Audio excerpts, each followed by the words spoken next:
de una familia campesina sumergida en la pobreza, en la falta de educación, en necesidades extremas de alimentación. Aparecieron dos personas que le ofrecieron a los padres, a José y a María, un cierto dinero para permitirle que Juanita pudiera desarrollar sus estudios y pudiera desde la capital de ese país estudiar y tener una vida mejor. Los padres, sin poderle dar alimentos ni educación, aceptan. Ahí comienza la historia de Juanita, una historia de terribles consecuencias. Estos señores tenían las peores intenciones.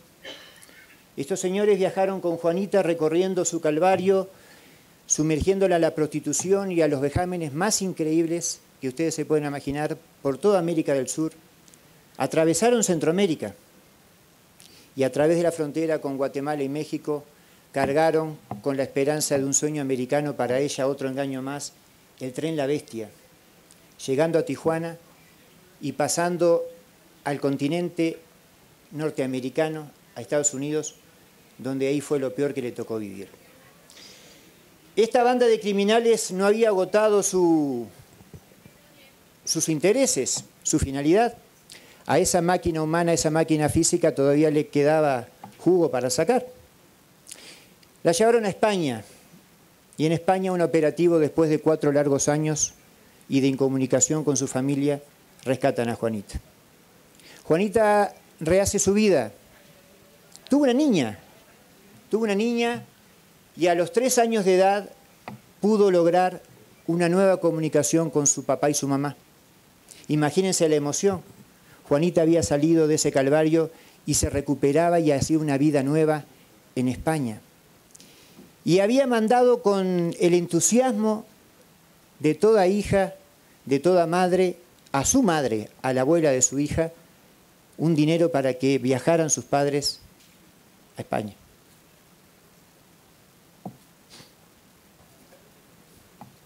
No llegaron.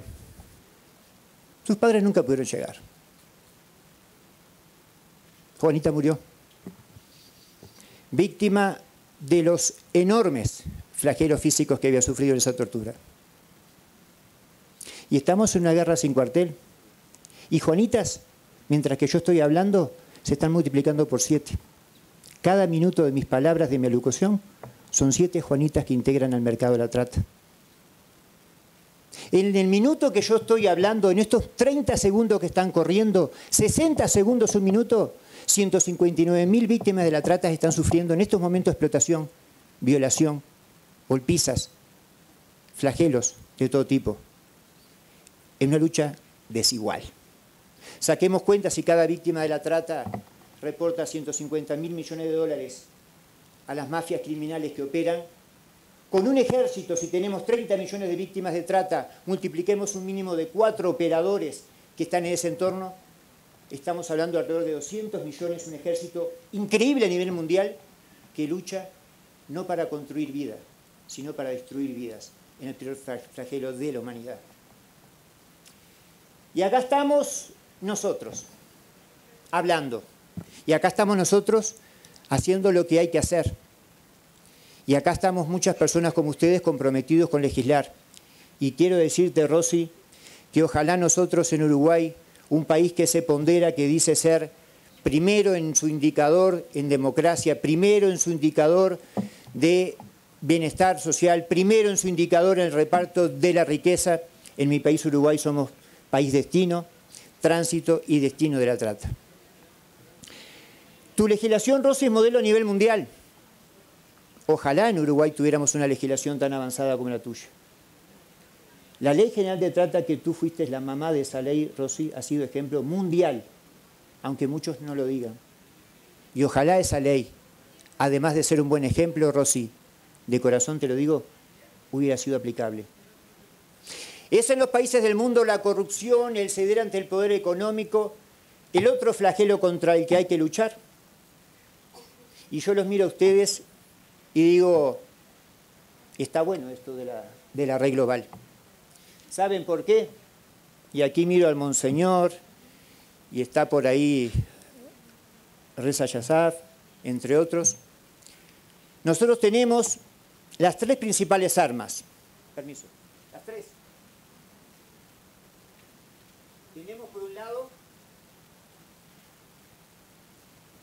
para luchar contra este flagelo, una de las principales armas que el mundo conoce, la voz. La voz que se ha hecho escuchar en tantas revoluciones. La Revolución Francesa, la de Terciopelo, la de República Checa, la del movimiento Girasol, etcétera, etcétera, etcétera. Tenemos la acción si estamos convencidos. Pero ¿sabés qué tenemos, Rosy, por sobre todas cosas? La fe. Y esta lucha se gana si se dejan de lado los credos y religiones y si hay un movimiento global de fe, de acción y de voz que nos comprometemos a luchar contra todo esto. Y convencidos. Y acá yo le voy a decir algo, mirándolos a muchos de ustedes. Ustedes seguramente no verán mi corazón, no lo pueden ver, pero sí pueden leer mis labios y escuchar mi voz. Gracias, pero muchas gracias a todos aquellos ciudadanos del mundo y empresarios particularmente, que contribuyendo con sus recursos económicos, restándoselos a sus propias vidas y familias, contribuyen sabiendo que cada peso con el que aportan están beneficiando a un ser humano, están intentando salvar la humanidad del peor flagelo. Y yo tengo un sueño, yo sí tengo un gran sueño. Yo tengo el sueño en que en algún momento la comprensión de todos nosotros y la acción de todos nosotros nos va a permitir, en un pronto amanecer, cuando se empiece a despejar la oscuridad del monte, podamos todos juntos gritar y celebrar que la infame injusticia de la trata de personas se ha erradicado para siempre. Y les voy a pedir un solo favor, uno solo. Hemos dedicado mucho tiempo a escucharnos y seguiremos escuchando. Pero aprovechando que está la prensa, voy a pedirte, Rosy, que te acerques. Un segundito. Y voy a pedirles algo, que hagamos un conteo hasta nuestro próximo objetivo. Y vamos a hacer algo, levantándonos todos, regalémoslos a Rosy el mejor de los aplausos para que repercuta en el mundo entero y a contar hasta el objetivo que vamos a cumplir. 1, 2, 3, 4, 5, 6, 7, 8. ¡Erradiquemos la trata! I saw in your eyes the same thing we all have seen, many of us in this room, and that is some of the darkest places in the human heart. So I thank you both for having me here, and I thank you both for shining the light of God into those very, very dark places. Thank you.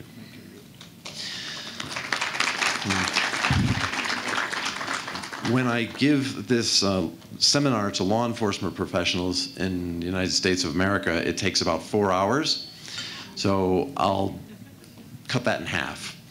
I want to begin with a story you may have heard about a man who's sitting under a tree by a river when he suddenly hears the screams and shouts of a drowning person. So he does what most of us would do and jumps up, runs in, jumps into the water, pulls the person out, and tries to revive them. As he's doing that, he hears 2 more people in the river screaming and drowning, flowing down the river. He immediately jumps in and pulls those 2 people out, drags them under the trees to safety, and immediately hears 4 more people in the river. He somehow manages to get back into the river and pull those 4 people out. He's so busy saving all the people in the river, pulling them out, he has no time to go back upriver to see who's throwing them in. Now, I want to use this story to illustrate something we have to remember. Those voices he heard, the voices of the victim, these are the experts of human trafficking. These are the survivors of a horrible crime, and these are the voices we must listen to. So, Monsignor, I brought this from the United States of America. This is a book I wrote. These are all the voices of victims in the United States of America. I wanted you to have this for you, for your office, for the Vatican, for His Holiness. Thank you very much. Congratulations. So, where do we begin in listening to the voices? Many of you realize that when you get involved in the fight against human trafficking, we've heard today about some of the awareness we can raise, some of the things we can do, but it's difficult to make any kind of difference in this fight without jumping into the river, without getting your hands dirty, and without getting hurt and wounded along the way. That is just going to happen if you're going to be in this fight. And you have to be ready for that. We have to be ready for that. One of the things we must realize in that fight is that we are speaking truth to power, power that does not want to be spoken to. Now here in Mexico, as Rosie said earlier, you have some very good federal laws, but not each of the 32 states have adopted and enforced and trained on these laws. This is imperative. This has to be taken to all 32 states. Because as a member of that annoying 33rd state, the United States of America, the demand must be addressed. And make no mistake about it, the demand for human trafficking victims brings us back to that story of the man under the tree. Who is looking for the people flowing down the river? Who's waiting at the bottom of the river for those bodies to flow down? It's men. Men are the problem. Men have to be a part of the solution. And as I said, as a citizen of the United States of America, I know and admit that a great deal of the demand is men from the United States of America. So it's okay, and I want you, and I need you to point your finger north and say, stop this, especially to the men here, because it's going to have to take a cultural shift of men saying to other men, you can't do this anymore. This is wrong.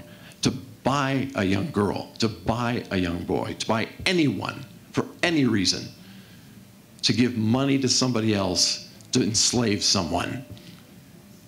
That demand is coming from the North. I know it. I've studied it. I've talked to the victims for over 20 years.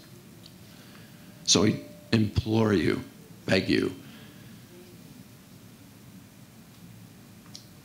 look within your hearts and have the bravery to get your hands dirty, to jump into that river, and to say to other men, this is not something that can continue. Escuchar a las víctimas y a plasmar en los artículos las necesidades que tenían y las exigencias que tenían las víctimas.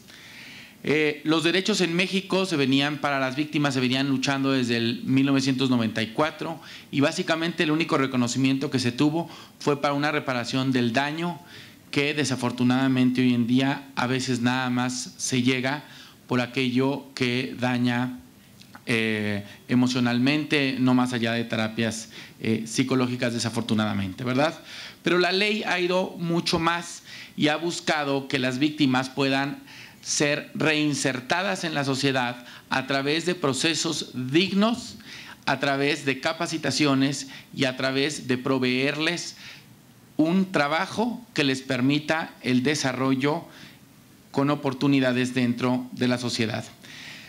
Esta ley que tenemos en México y que, en palabras del legislador que me había precedido, y decía que era un modelo a nivel mundial, creo que la gran riqueza está en haber escuchado a las víctimas, porque ellas eran las que nos decían en aquel momento cuando se comenzaban aquellos foros, cuáles eran las necesidades que tenían y cuáles eran las demandas que estaban pidiendo al Estado.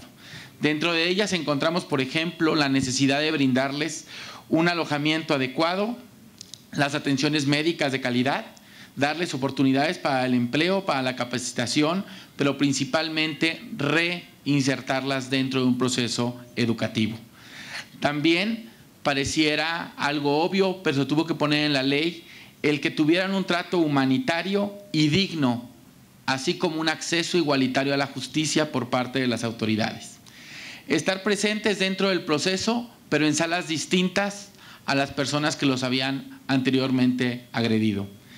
También quedó dentro de esta ley que tuvieran un apoyo permanente de un grupo interdisciplinario, lo cual incluye médicos, psicólogos, abogados, trabajadores sociales, que puedan apoyarlos a afrontar el proceso judicial. Conocer en todo momento el paradero de quienes les hicieron daño, el paradero de los delincuentes. Y la autoridad hoy en día tiene la obligación de notificarle a la víctima si la persona va a ser liberada, si la persona va a ser cambiada de un centro penitenciario a otro, a fin de garantizar en todo momento la seguridad de las víctimas. Uno de los grandes puntos también que tuvo esta ley fue reconocer que la trata de personas es un delito global y que pueden llegar a México víctimas de otros países. Para ellas les reconoció el derecho de tener un retorno voluntario principalmente, pero asistido. Es decir, no hay en México hoy en día ninguna víctima que sea expulsada. Se garantizó que aun cuando sean víctimas que no cuentan con una residencia legal en México, se les brinde visas humanitarias para ellos, para sus ascendientes y sus descendientes. Y lo mejor de todo es que estas visas humanitarias pueden acceder a visas de trabajo en México para, al final del día, cumplir unos objetivos que tiene la población migrante, que son mejores condiciones de vida y mejores trabajos para ellos y para su familia. Por último, en el apartado de la reparación del daño y que tiene que ver con una autonomía económica y con un resarcimiento de los daños que sufrieron por violaciones a sus derechos humanos, esta ley prevé, por ejemplo, el pago a los daños físicos, materiales, psicológicos, los costos de tratamientos médicos, medicinas, exámenes clínicos e intervenciones que sean necesarias hasta la total rehabilitación de la víctima. También prevé que toda la pérdida de oportunidades que tuvo, el empleo, la educación y prestaciones sociales, se le vean reintegradas dentro de una sentencia. El pago de ingresos económicos que perdió por ser víctima de estos delitos, los gastos de asistencia y representación jurídica o gastos de peritos y, por último, los costos del transporte que tienen que hacer desafortunadamente las víctimas a lo largo de todo el proceso penal y la investigación para poder lograr que los delincuentes sean sentenciados. Esta legislación ha permitido, ¿verdad?, que las víctimas puedan acceder a una reinserción social con mejores condiciones, con mejores oportunidades, pero sobre todo a un empleo digno que permita cumplir los sueños que ellas tienen. Muchas gracias. Muchas gracias. Agradecemos nuevamente el mensaje.